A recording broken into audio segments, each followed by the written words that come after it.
Halo nakama, balik lagi dengan FTM Gaming atau Mimin di sini. Tanpa basa-basi mari kita lanjut bertualang. Seperti yang kalian tahu chapter 1071 kejutan yang sangat tak terduga. Bagaimana tidak, cerita mulai dari sekarang akan sangat terpecah. Sebelum menuju pembahasannya, kita mulai dahulu dari cover story kali ini. Terlihat dari gambar ini menjelaskan Uta bersama kru topi jerami. Nah, apakah maksud dari gambar tersebut? Apakah hanya art saja atau ada penjelasan lain di balik itu? Apakah mungkin Uta masih hidup? Kita nantikan saja chapter yang akan datang. Setelah kemarin kita mendapatkan Kuma pergi kemana ternyata pergerakan mencurigakan menghasilkan fakta yang sangat mencengangkan. Bagaimana tidak, sekarang tempat Kuma jatuh di tempat pelabuhan merah Red Line yakni tujuan itu adalah Marijoa. Seketika terjadi ledakan yang tak terduga itu membuat sekeliling jadi panik. Dan berlarian untuk mencari tempat aman. Di sini sepertinya Kuma dikendalikan oleh Grosei yang mana setelah jatuh seperti itu Kuma tetap bergerak ke atas. Dari pernyataan penduduk kita bisa mengetahui kalau Kuma sudah dikendalikan oleh pemerintah dunia. Tetapi kita belum mengetahui program dan tujuannya untuk apa. Sementara itu agen CP0 sudah menutup rapat rute yang akan digunakan oleh Vegapunk untuk kabur. Tetapi ada kegelisahan dari Lucci, bagaimana cara membunuhnya jika Frontier Dome ini sangat gila seperti itu dan disinilah kita perlu mengetahui fakta bahwa alasan dia melawan Luffy saat itu ialah karena dia tidak mengakui Luffy menjadi Yonko. Tapi sepertinya setelah ini Lucci baru menyadari kalau dia salah, karena kekuatan Luffy yang sekarang dia tidak akan mampu melukainya atau bisa diartikan meski Lucci tidak terima dengan gelar dari Luffy tetapi kekuatan itu pun sudah menjelaskan sekuat apa Luffy sekarang.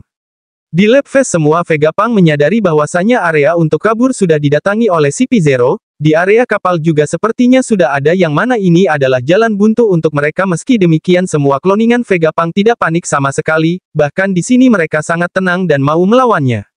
Namun Saka menghentikan kecerobohan dari Lily selain itu di sini Vegapunk sedang membawa bekal persiapan. Entah apa bawaannya itu sepertinya tidak terlalu besar dan ukuran seperti tas biasa saja mungkin hanya beberapa alat penting dan berharga saja. Saat itu Vegapunk merasa bersalah dengan apa yang terjadi pada Sentomaru. Karena dia juga tidak menyangka Sentomaru akan setia kepadanya tetapi karena pengorbanan itu sekarang dia bisa aman terkendali. Sebetulnya di sini ada perdebatan dari para satelit yang Lily beradu argumen dengan Saka tentang menjaga keselamatan Stella. Tapi pembicaraan itu akhirnya terhenti dari Edison yang mendapatkan ide yang sangat bagus. Pythagoras menjelaskan bahwa kita masih memiliki teman yang bisa membantu keluar dari pulau ini. Tetapi Edison langsung menyelanya bahwa hal itu terlalu berbahaya bagi mereka. Alasannya sudah pasti dikarenakan mereka tidak akan bisa bersembunyi dari pemerintah dunia. Bisa jadi yang dimaksud oleh Pythagoras dan Edison ini adalah seorang bajak laut. Tanpa berpikir panjang Vegapunk yang asli langsung menghubungi orang itu dia meminta untuk menyelamatkannya. Dalam siluet dan musik kita hanya diberitahu bahwa orang itu langsung menyetujuinya. Dan dia akan selalu siap akan perintah ini dari perkataan ini menjelaskan lagi kalau orang ini dekat dengan Vegapunk. Kita tunggu saja sampai Vegapunk dan lainnya berhasil keluar dari pulau ini. Mendengar kabar baik dari orang tersebut membuat Vegapunk merasa kegirangan dengan begini maka jalan keluar dari pulau ini akan lebih mudah lagi. Namun masalahnya kali ini adalah mereka harus membuat CP0 semakin sibuk lagi agar jalan menuju ke kapal topi jerami menjadi mudah dan aman. Saka akan membawa mereka semua dengan menggunakan Vega Force One. Mengingat dengan robot tersebut mereka bisa keluar lewat udara tanpa diketahui oleh seseorang. Semua setuju dengan ide itu jadi sekarang mereka akan menuju ke sana sementara itu Vegapunk sudah siap pergi, dan Vegapunk meminta orang misterius itu untuk membawa semua kloningannya untuk naik ke kapal orang misterius itu, tentu saja mendengar hal itu membuat Franky merasa bersemangat. Bagaimana tidak dia bisa berlayar bersama 7 ilmuwan hebat di dunia. Di ruangan lainnya Luffy mengejar Bonnie yang sudah tak terkendali yang mana Bonnie dengan cepat langsung menuju ke tempat Vegapunk yang asli. Ya ini membuat Luffy kebingungan karena dia memiliki misi untuk menjaga Vegapunk, tapi dia juga kebingungan bagaimana cara menenangkan Bonnie. Tidak lama kemudian terjadi sesuatu tak terduga lagi yakni pertahanan Kuma tiba-tiba dimatikan jelas ini membuat Saka dan kloningan lainnya merasa bingung, siapa yang melakukan semua ini padahal tidak ada seorang pun di ruangan kontrol, lantas akan kesalahan tersebut membuat Kaku dan lainnya pun juga turut kebingungan. Kenapa bisa pertahanan kuat itu bisa tiba-tiba dimatikan Lucci berpikir apakah ini adalah jebakan. Daripada memikirkan hal tersebut Lucci Stasi dan Kaku langsung mencoba menuju ke atas. Sesampainya di atas secara tiba-tiba melihat robot dan kapal bajak laut topi jerami Lucci langsung minta Kaku untuk menghancurkan kapal itu mengingat di bawah semua kapal sudah ditenggelamkan. Jadi jika menghancurkan kapal dari bajak laut topi jerami mereka semua tidak akan memiliki tumpangan lagi untuk bisa keluar dari sini. Kaku akhirnya menggunakan Tempest Kickslist untuk menghancurkan kapal tersebut. Tetapi Zoro yang tertidur pun tiba-tiba merasakan serangan dengan Kenbunsoku Hakinya. Seketika itu pula dengan sangat badasnya Zoro langsung menarik pedangnya itu untuk menahan serangan dari Kaku. Tetapi Kaku dibuat panik dengan keberadaan dari Zoro yang ada di sini. Bahkan lagi Zoro masih dalam keadaan setengah tidur.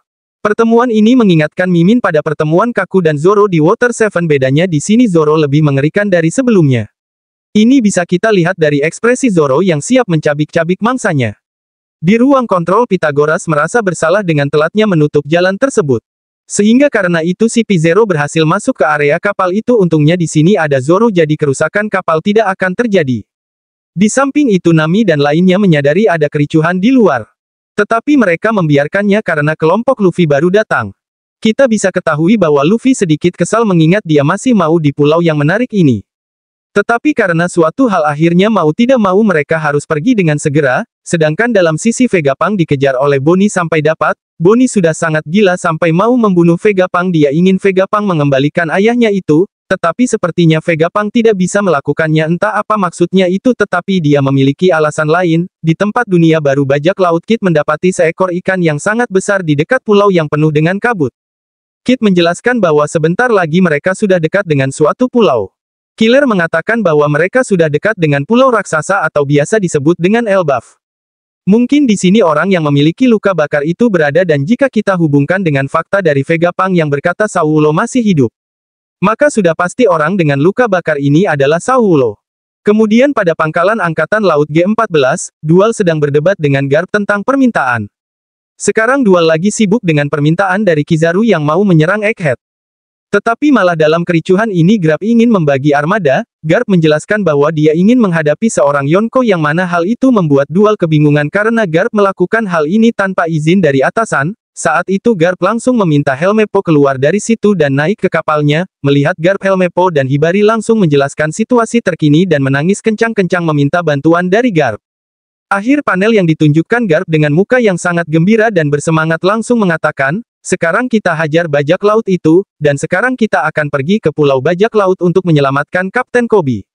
Well, dari chapter ini kita bisa menyimpulkan bahwasanya Garp akan menuju ke markas bajak laut Kurohige. Yang memang ini adalah tindakan yang ceroboh bagi Angkatan Laut untuk ke sana dengan tidak membawa banyak armada, karena kita sudah mengetahui markas Yonko Kurohige dijaga dengan bajak laut yang sangat banyak. Tidak hanya itu saja sekarang ada beberapa kapten divisi anggota kuat di markas tersebut, seperti Avalo Pizarro, Katerina Devon dan tentunya juga Moria. Nah dari situ meski tinggal hampir separuh komandan kuat tetap saja mendatangi pulau tersebut sudah pasti akan memakan banyak korban, apalagi yang dibawa Garp hanyalah Helmeppo, Hibari dan Angkatan Laut biasa saja. Yang kita ketahui seharusnya Garp bisa saja menerobos masuk sampai menuju ke tempat dari Koby, tetapi akankah Garp sanggup menangani musuh sebanyak itu dalam kondisi yang sudah tua ini? Jawabannya tentu saja bisa, tetapi stamina dari Garp mungkin tak sebanyak yang dulu. Tetapi beberapa serangan mematikan itu pasti bisa menghancurkan pertahanan mereka tersebut walaupun pada akhirnya dia hanya bisa menggunakan kekuatan itu beberapa kali saja. Skenario ini hanya akan terjadi jika Kurohige dan lainnya belum tiba di markas, tetapi jika terjadi nantinya Kurohige sudah berada di markas, maka sudah pasti kejadian tak terduga pun pasti akan datang. Relik sudah menjelas kalau kondisinya yang sudah tua ini tidak akan mungkin bisa mengalahkan Kurohige, tetapi dengan sisa-sisa kekuatannya untungnya bisa menghentikan pergerakan Kurohige. Jadi kita bisa mengatakan jika Garp berani melawan Kurohige dengan kondisi lengkap, maka ini adalah akhir kisah dari pahlawan. Entah apa yang akan dilakukan oleh Oda nantinya sepertinya inilah awal dimulainya gebrakan besar di tahun 2024. Oke itu saja yang bisa Mimin sampaikan di chapter kali ini, sampai jumpa di video selanjutnya.